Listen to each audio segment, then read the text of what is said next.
For this demonstration, I'm going to show you how to render club chairs from various points of view with the light source coming from the side windows, which is what it's going to be like in your living room renderings. For these two, I'm going to render them in blue, and then for this last one, I'm going to show you how to render it if you wanted it to be white or some kind of light color like that. Okay, so we're taking into consideration our light source. So we have to make it uniform across all three of these chairs, right? So the first thing I'm going to do is circle the places where I know the highlights are going to be so that I remember to leave them alone. And it's important that you leave them white for a while. We'll go back in and color them, but truthfully, it's very difficult even with a white pencil or a gel pen to come back to white. Okay, so once I have the spots that I want to leave alone, that I don't want to touch yet, I'm going to take my middle blue, whichever one you're using. I know a lot of you have different kinds of markers. And I'm going to go very bravely into all of the spots where surfaces meet other surfaces, where light is not really likely to get. So I have my darkest part started. Not a lot of light's going to reach the front.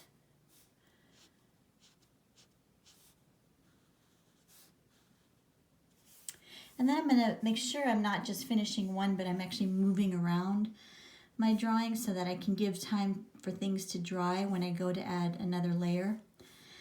Remember that where you put your marker down the first time, right where you set it, that's where the most ink is going to drop onto your paper. So you want to be aware of that, and you know it helps to start in corners or edges and kind of fan out to the middle.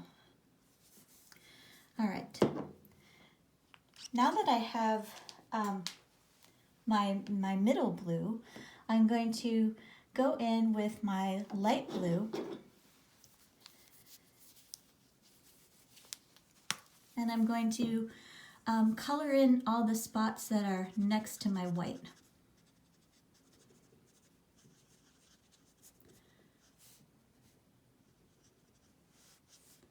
So I still want to leave those blank, but I just want to get the composition where it looks more like it's going to look when it's fully rendered. I might go like this, just a feather into the white spot. Next thing I'm going to do, just to let that dry a little bit, is to deal with the legs. And so I'm going to go in with my light brown and I'm going to fill in the legs.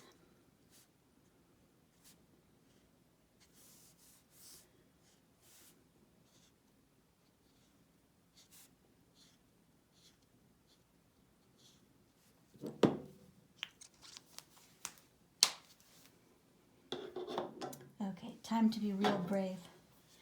I'm going to take my dark blue and I'm going to go back in at the very dark places of my chair where no light is going to hit at all. That's likely going to be this side. I might not fill that whole thing in because some light can kind of creep around there. Here,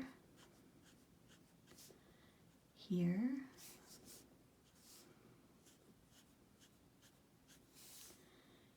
that whole thing.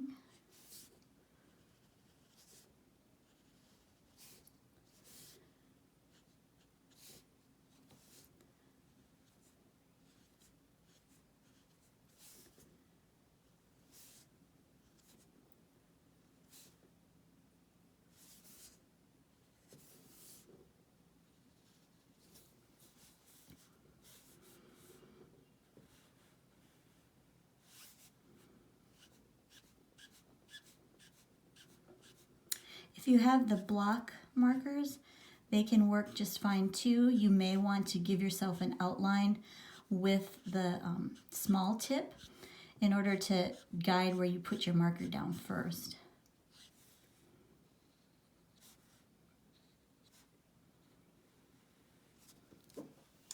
Okay, I'm going to let that dry a bit. And I'm going to go in with my dark brown. And this is where you're going to have to be pretty brave. I know you guys love to go in dark like this. All right, so because the light's coming in here, one side of my leg is going to be darker than the other side. The other side will get a little bit of light.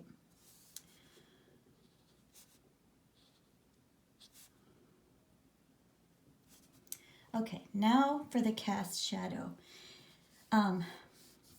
Light's coming in this way, so you want to think about where the shadow will come from your chair. And this, when you're doing it in your living room, will be about what color your floors are. So let's say I had a dark brown floor. This is my even darker shadow.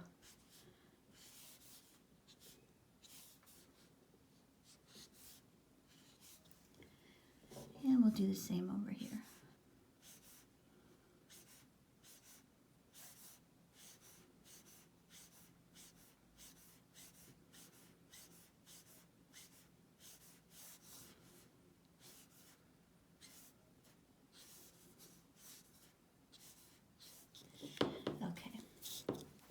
I'm going to let that be for a while. And now I'm going to go in with my lightest blue, and I'm going to color in all the places that I left white.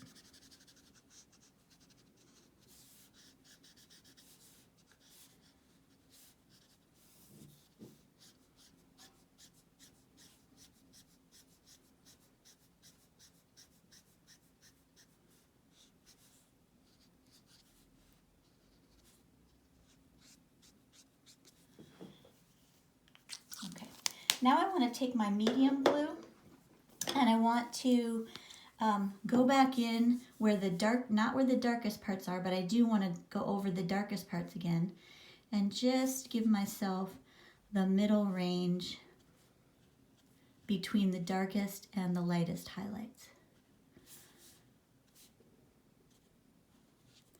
And you can always use the middle one as a blending marker between the dark and the light, or the light one also can be used as a blending marker.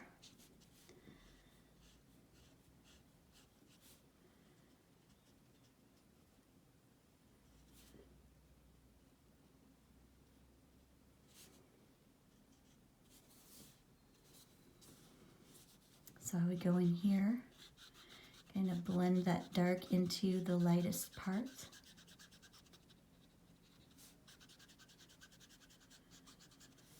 I would go in here around the highlights. Now that's the order I like to do things, because I like to go back and forth between lights and darks. But you could find your own way around this. Like if there's another way that seems to work better for you, I would say find that. But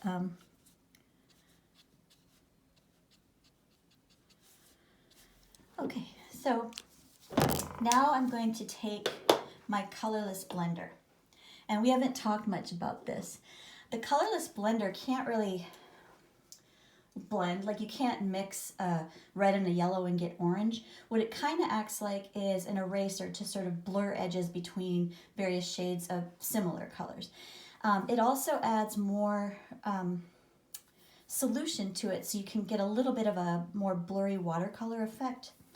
The other thing the colorless blender is good for is when you're trying to render something very light and you don't have the marker for it, you can use a layer of colorless blender and then go in with colored pencils. So what I'm going to do with this is I'm just going to find all the places where I have kind of choppy edges, and I'm going to use the colorless blender to sort of smooth those things out.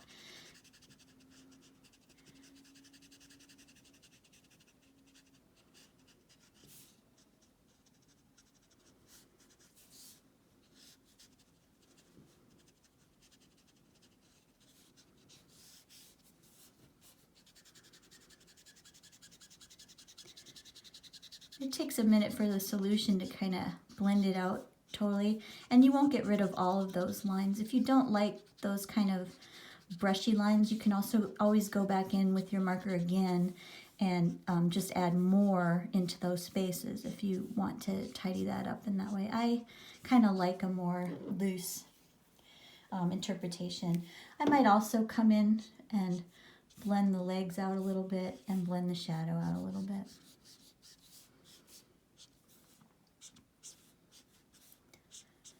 So the important thing is that you're remembering to know where your light source is every step of the way on these. So I would be probably done with my marker work here.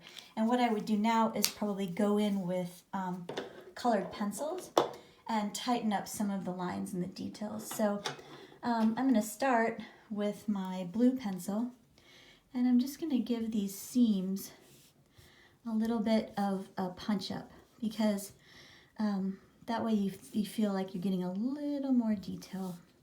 Also, you could take a straight edge here if you want, because you notice how my line, my pen leaks a little bit down here. You can tighten it up that way if you want. I'm not going to right now, but I know some of you are a lot tidier than I am. So we just want to have some crispness,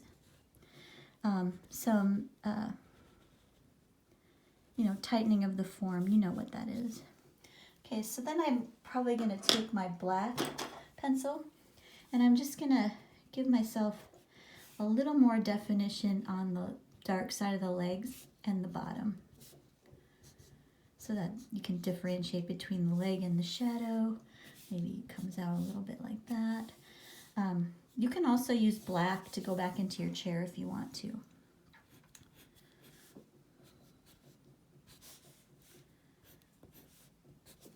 Okay, the last thing I'm going to do is take my white pencil, and I'm just going to go in and smudge around on the brightest highlights.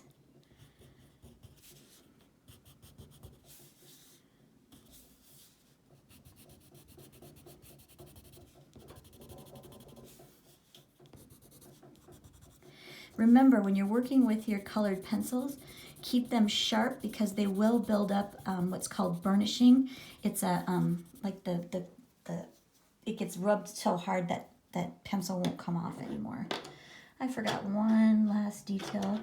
I know these chairs have little details on here, so I might do something like that. So that's the blue chairs, and I think they look pretty good.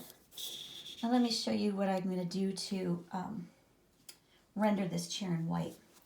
So in order to show white, we don't just leave it blank. We don't do that on the walls. We don't do that on the furniture.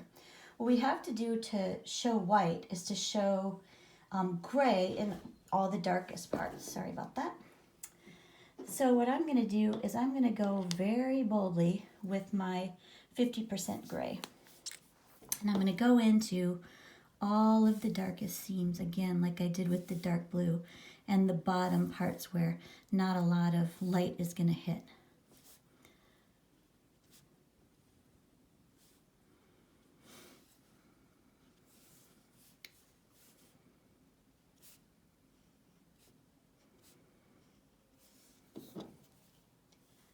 I'm going to come in here a little bit.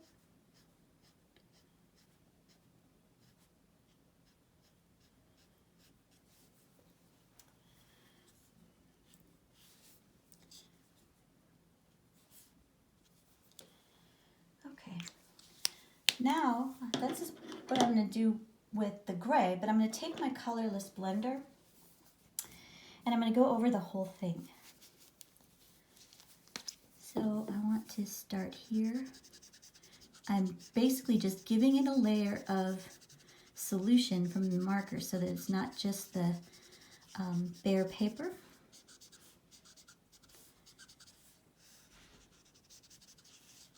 And then I'm going to give that a second to dry a little bit.